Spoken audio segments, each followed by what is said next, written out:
Then 1.10.17. Monks, I know not of any other single thing that conduces to the confusion, to the disappearance of true Dhamma, as does negligence. Negligence indeed conduces to the confusion and disappearance of true Dhamma. Then 1.10.18. Monks, I know not of any other single thing so conducive to the establishment, to the non-disappearance of true Dhamma as earnestness. Earnestness indeed conduces to the establishment and non-disappearance of true Dhamma. These two suttas also tell us that if we want to preserve the true Dhamma, if we want the Dhamma to last, then we should not be negligent. If we look around, Buddhists are very often seen to be very negligent. We don't take our religion very seriously. And because we don't take our religion seriously, it conduces to the disappearance. When we compare ourselves with other religions, we find it's very shameful. Other religions, you seldom find, for example, a Christian who does not have a Bible, who does not read his Bible regularly, or a Muslim, his Quran. Whereas for a Buddhist, there are so many so-called Buddhists in this country. We ask them, what is the basic Buddha's teaching? What are the Buddha's discourses? They can't tell you. And if we count, we ask, how many Buddhists have the Nikayas, the suttas, the discourses of the Buddha that they should study, look up every day? Then you find so few of our Buddhists have the holy books of the Buddha. And that is not good for our religion. That's why if we are serious, that if we treasure the Buddha's teachings and we want to preserve it for our future generations, we should take the trouble to teach our young. You look at the Muslims, they get their children every day to go to class agama, perhaps spend 2 hours, as I have seen in certain areas in KL. After going to school, they finish at about 1 o'clock, they go back, take their lunch, and then by 3 o'clock they go to their class agama and they finish at 5 o'clock. Every day the children go for their class agama. Whereas for our Buddhists, to ask parents to send their children just once a week on a Sunday to go to a Sunday school, many parents are reluctant. And that, I think, is very shameful. We don't value enough the Buddha's teachings. If we value enough, we should take our religion seriously, as the Buddha has already warned here. I have seen some, for example, my own relatives, some of them are Catholics, and they have a very good practice. Every night after dinner, they get the whole family together after dinner, say, and they spend 1 hour where they pray for the good, for the peace of the world, for the good of the world. And they read from their Bible. So I don't see why our Buddhists cannot do the same thing, that we, the families should get together, maybe do 5 minutes or 10 minutes of chanting, and read something from the suttas for 15 minutes or something, and then maybe meditate for 15 minutes. And so you very easily you can spend 1 hour after dinner every night, and that will help to preserve the Buddha's teachings, which to us is invaluable. Now we come to 1.10.33.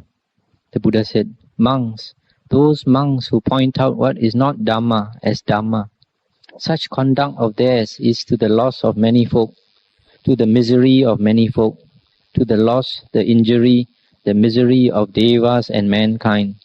Moreover, such beget great demerit and cause the disappearance of this true Dhamma. That's this sutta. Here the Buddha is saying that there are some monks who do not understand the Dhamma enough, so that what is not Dhamma, what is contradictory to the Buddha's teachings, they say it is the Buddha's teachings. And because of that, they create great demerit, and they cause the disappearance of the true Dhamma. Now that's why it is very important for monks to study the teachings of the Buddha, which the Buddha calls in the suttas as Dhamma Vinaya. As I pointed out before, the Buddha never taught the Tripitaka. The Buddha taught the Dhamma Vinaya, as he has said in the suttas. The word Tipitaka or Tripitaka was never spoken by the Buddha. Or the Buddha only said Dhamma Vinaya was taught by him. And the Dhamma in the suttas, in the Anguttara Nikaya, book of the Fours, chapter of the Fours, the Buddha says that Dhamma is the suttas. And Dhamma, the suttas and the Vinaya are the Buddha's teachings. So, because some monks are not very familiar with the suttas, what is not Dhamma, what is contradictory to the Dhamma, they say is Dhamma. And so, because of that, they help to cause the disappearance of this true Dhamma. Now 1.11.1, the Buddha said, those monks who point out what is not Dhamma as not Dhamma, such conduct of theirs is to the profit of many folk, to the happiness of many folk, to the good profit and happiness of devas and mankind. Moreover, such monks beget great merit and establish this true Dhamma. Now this sutta here, the Buddha is saying that a monk should point out what is not Dhamma as not Dhamma. Because in that case they will profit many people. And also they would help to preserve this true Dhamma. That is why if we know that something that is being taught is not according to the Dhamma, we should speak out to preserve the true Dhamma. This is not being controversial, but just following the advice of the Buddha. In fact, the Buddha also during his time used to speak out against a lot of wrong teachings that were prevalent during his time. And because of that, he was also reviled by a lot of these external sect teachers. And in one sutta, he said, I do not quarrel with the world. He said, the world quarrels with me. One who teaches the Dhamma, the true Dhamma, does not quarrel with the world. So here, we would be following the Buddha's footsteps if we try to preserve the true Dhamma by speaking out against what is not Dhamma. Then 1.13.7, Buddha said, monks, I know not of any other single person who so perfectly keeps rolling the supreme wheel of Dhamma, set rolling by the Tathagata, as does Sariputta. Sariputta monks is the one who perfectly keeps rolling the supreme wheel of Dhamma, set rolling by the Tathagata. As you all probably know, the Tathagata is another word for the Buddha. Tathagata means the thus gone one. This sutta, I choose to mention it not because it has a lot of Dhamma content, but because there are some books in the Mahayana Sutras that seem to say the opposite thing. For example, in the Lotus Sutra, they try to say that the Buddha, that the Sariputta, being an Arahant, did not understand the teachings of the Buddha, and instead they try to show that all the Bodhisattvas understood the real teachings of the Buddha. Whereas in this sutta, the Buddha says, nobody keeps the Dhamma wheel rolling so perfectly as Sariputta, which of course is completely opposite to what the Mahayana Sutras say. Now 1.14. In this 1.14, there are many disciples of the Buddha who are mentioned, the monks and nuns as well as laymen and laywomen. And the eminent ones are mentioned, those who are known for something. So I won't mention all of them, I'll just mention a few of them. Among the monks, the Buddha said, chief among those of great wisdom is Sariputta. Just stop for a moment. So here again, you see, in the Theravada Suttas, the Buddha always praises Sariputta and calls him the greatest in the wisdom.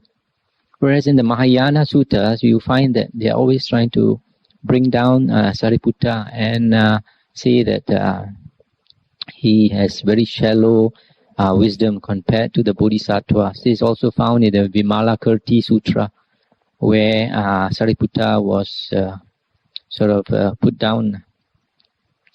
Then the Buddha said, chief among those of supernormal powers is Mahamoggallana. Mahamoggallana or Moggallana the Great is the best among the monks in the psychic power. Then the Buddha said, chief of my disciples who are monks,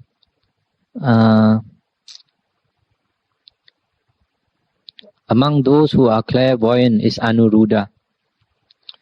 This disciple of the Buddha, Anuruddha, he's what they call the heavenly eye, was so well developed that he said he could see the whole world system so clearly, like in the palm of his hand. Looking at the palm of his hand so clearly, he could see the whole world system. That was Anuruddha. Then the Buddha said, chief of his monks who receive offerings is Sivali. This Sivali is sometimes, a picture of Sivali is found in some Buddhist houses, because Sivali is supposed to have a lot of blessings, a lot of merit that he has received so much, that he receives so much offering. So a lot of people hope that by putting the picture of Sivali in their house, they will also have a lot of merit. Then the Buddha said, chief among my disciples who are of retentive memory is Ananda. So Venerable Ananda is the one with the best memory. That was why when the Buddha had passed into Nibbana, Ananda was asked by the other Arahants to repeat the words of the Buddha in the discourses of the Buddha.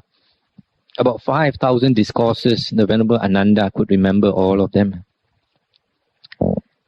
And then chief among the monks who know the Vinaya or disciplinary rules by heart is Upali.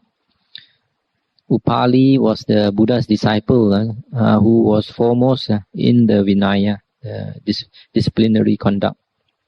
And then the nun disciples, the Buddha said, chief among my women disciples who are nuns of long standing is Mahapajapati, the Gautamit. Now this Mahapajapati was the Buddha's stepmother.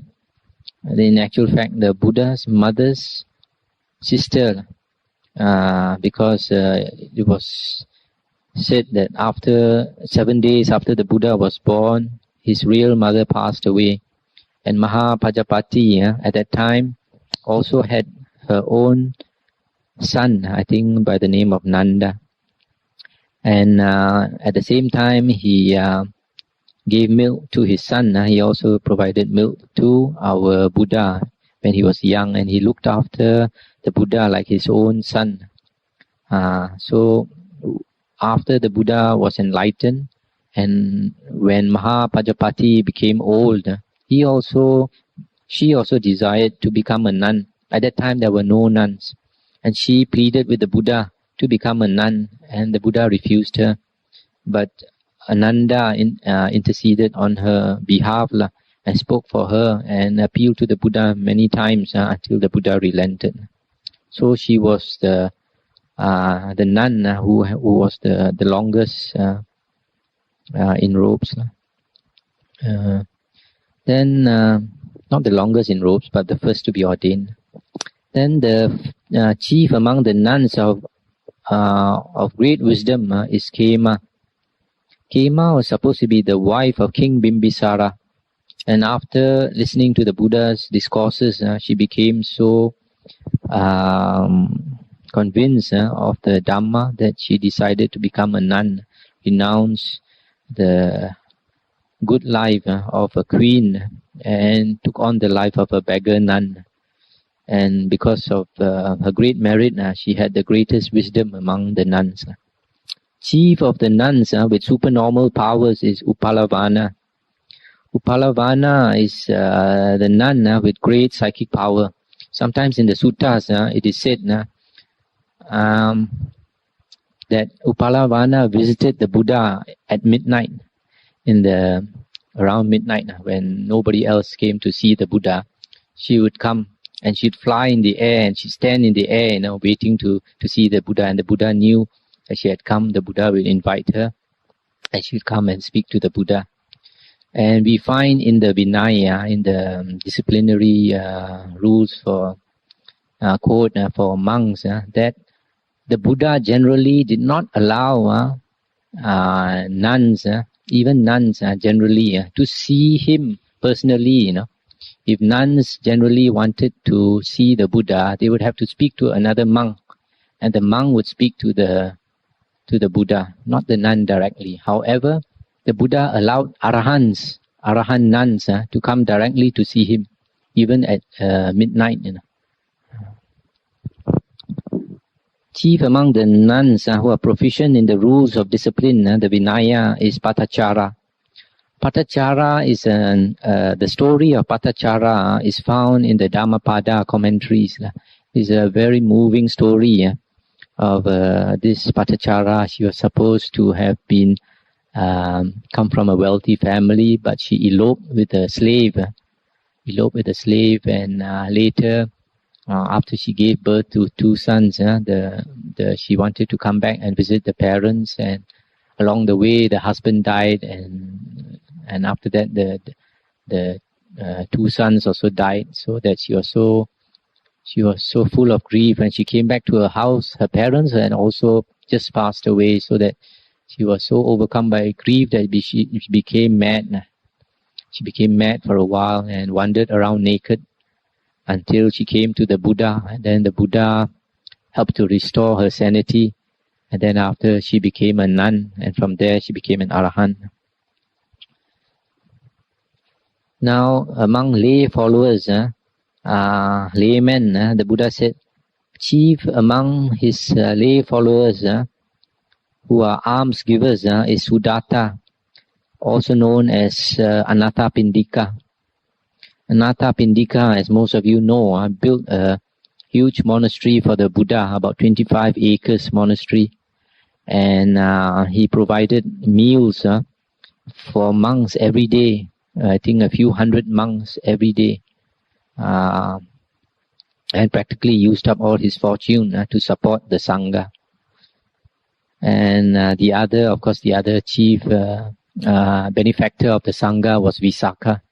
Visakha also gave food, alms food to monks, I think to the tune of something like 2,000 monks every day. Now, chief among the lay followers who are Dhamma teachers is Chitta of Machikasanda.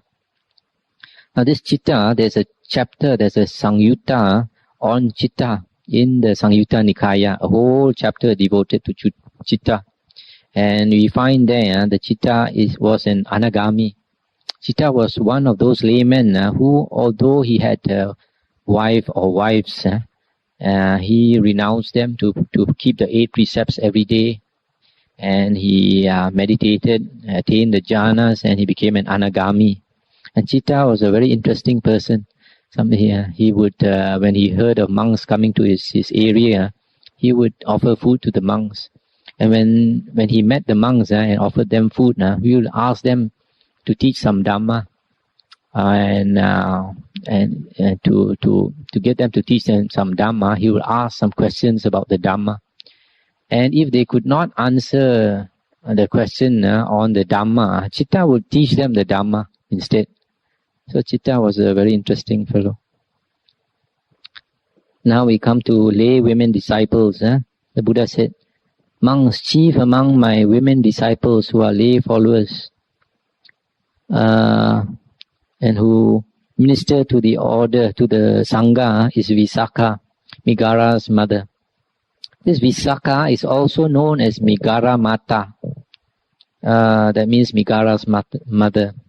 Who is Migara? Migara was actually Visakha's father-in-law. Visakha's father-in-law was somebody who did not know the Dhamma, and because the Visakha taught him the Dhamma, that he was so grateful to Visakha that he called Visakha, who was his daughter-in-law, as mother. So that's why his Visakha is known as Migara's mother. Chief of the lay women followers who nurse the sick is Suppiya. In the Vinaya, the disciplinary code for monks, we find a story, a real story about Suppiya. Namely that one day, one of the monks was sick, and Suppiya used to go to the monastery almost every day to inquire of the monk's welfare. And normally, if she saw that a monk was sick, she would try to find out what the monk needed and try to look after the monk's need. So the Buddha allowed for a monk who is not well to take clear meat soup in the afternoon or in the evening. So the Suppiya offered to provide clear meat soup to this monk, and this monk agreed. So she went back and asked the servant or the slave to go to the market and buy some meat.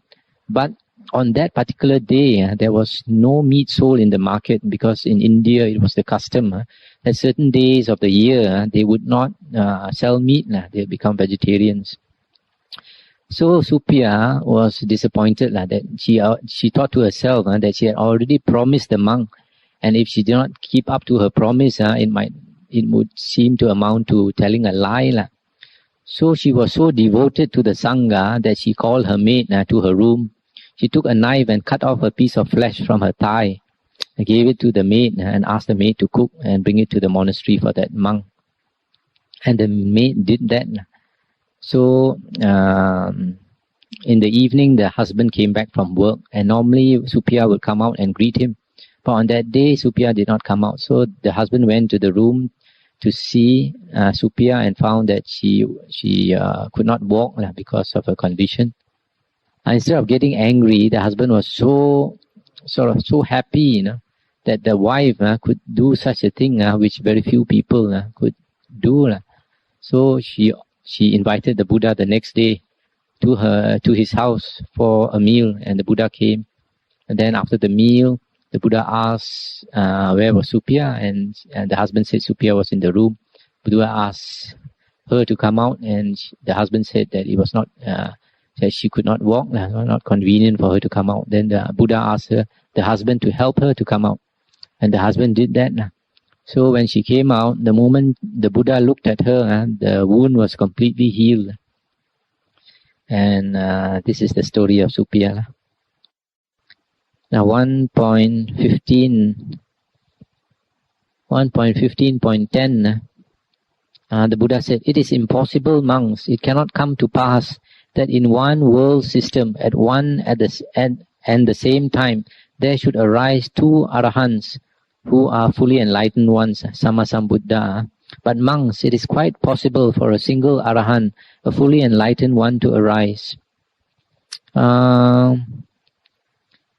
These few suttas here concerning the impossible are also found in Majjhima Nikaya number 115. And this particular sutta saying that you cannot find two Buddhas, Sammasambuddhas, at the same time in one world system is another one of those suttas that seem to be in conflict with the Mahayana sutras. For example, in the Earth Store Bodhisattva Sutta, they say that many Buddhas came when the Buddha started to preach. In fact, you can find the Diamond Sutra in the Mahayana Sutras also contradicting this Earth Store Bodhisattva Sutra, because in the Diamond Sutra, it is said that after a Buddha has passed into Mahaparinibbana, if you expect to see the Buddha again, or hear his voice, or touch him, etc., then the Diamond Sutra says that you don't understand the Dhamma, and you have gone along the deviant path.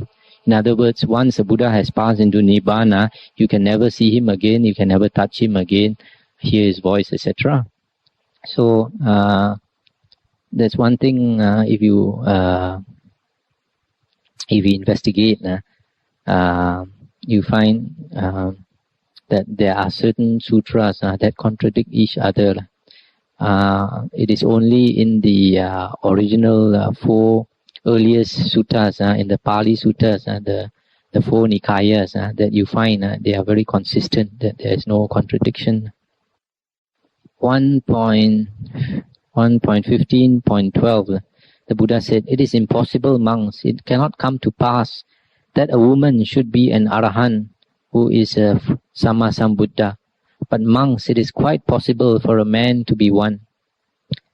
And then Sutta number 13, 14, 15 and 16, the Buddha says, it is impossible, it cannot come to pass that a woman should be a universal monarch, or Sakadeva Raja, or Mara, Satan, or Brahma.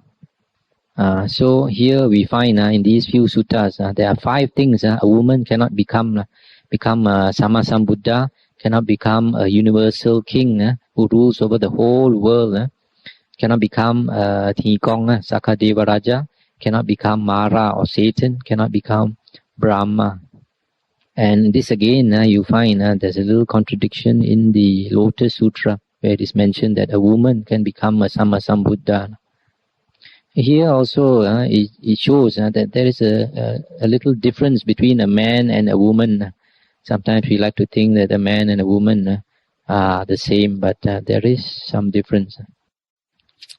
1.17.5 Monks, I know not of any other single thing so apt to cause the arising of wrong view, if not yet arisen, or the increase of wrong view, if already arisen, as antara consideration or antara attention.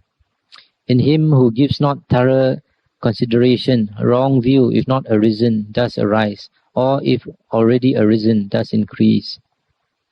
Then 1.17.6, the Buddha says, Monks, I know not of any other single thing so apt to cause the arising of right view, if not yet arisen, or the increase of right view, if already arisen, as thorough consideration.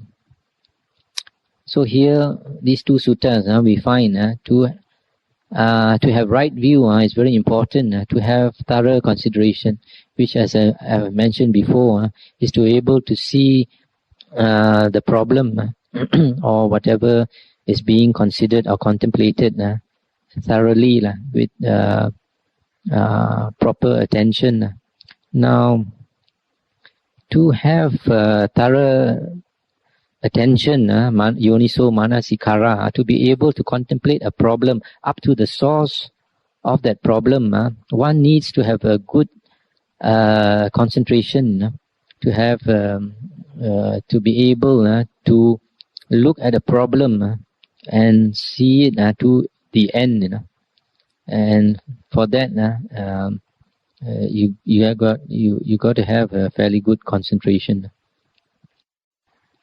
1.17.7 Monks, I know not of any other single thing so apt, when body breaks up after death, to cause the rebirth of beings in the waste, the woeful plains, the downfall in hell, as wrong view. Possessed of wrong view, monks, beings are reborn in the waste, the woeful plains, the downfall in hell. Then 1.17.8 Monks, I know not of any other single thing so apt, when body breaks up after death, to cause the rebirth of beings in the happy lot, in the heaven world, as right view. Possessed of right view, monks, beings are reborn in the happy lot, in the heaven world. So here we can see why wrong view and right view, the result of having wrong view and the result of having right view. And that's why it's so important to have right view. Because if we have wrong view, it brings us into the woeful plains. So to have right view, we have first to have to have thorough concentration on mind. The other thing is, we should, if we have the good fortune to be able to listen to the Saddhamma, the true Dhamma, then which can bring us to have right view, then we are very, very fortunate. It is, if we look into the suttas, the Buddha said he contemplated the last 91 kapas, 91 ages of time. One age of time, one world cycle is extremely long. The Buddha said it is so long a time that it is quite hard to imagine how long it is. In fact, the Buddha says, to give you an idea of how long a world cycle is, the Buddha said, you imagine a cube, a rock, which is 7 miles, a yojana, which sometimes translated, said to be 7 miles or sometimes 10 miles. 7 miles long, 7 miles wide, and 7 miles high. A cube, 7 miles. And once in 100 years, you take a soft piece of cloth, you wipe it once. And after 100 years, you wipe it once again. How long will it take before that you can wear away that rock just by wiping it with a soft cloth?